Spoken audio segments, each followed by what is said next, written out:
As a teacher, how do you identify an auditory learner? Yes, in every class setting, there are different learners that makes up a class setting. Remember what I said in my last video? According to Hardware Gardner, that we have 8 different learners. So today we're going to talk about auditory learners. An auditory learner is a good listener. You see, most of those children, as you're telling stories, they are just there looking at you. They are being engulfed with whatever you're talking about. That child is an auditory learner. An auditory learner is a very good communicator.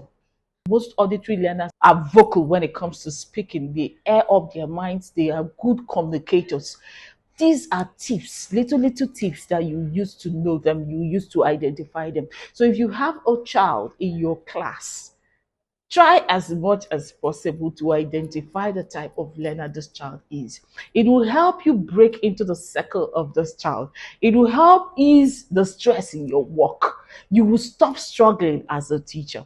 Now, if you're able to observe them, know the percentage of learners you have in the class, you will know how to apply. I am calling on all teachers to go back into their classrooms and look out for the type of learners they have. Try to observe these children, place them accordingly. So please, let's go back into the class and experiment what I've said. In our next video, I am expecting comments at the below. Tell me your experiences, what you've seen after the application of these tips. Then we'll throw more light on it at the comment section. Please do subscribe to my channel as we'll keep discussing about these learning styles till we're done with it.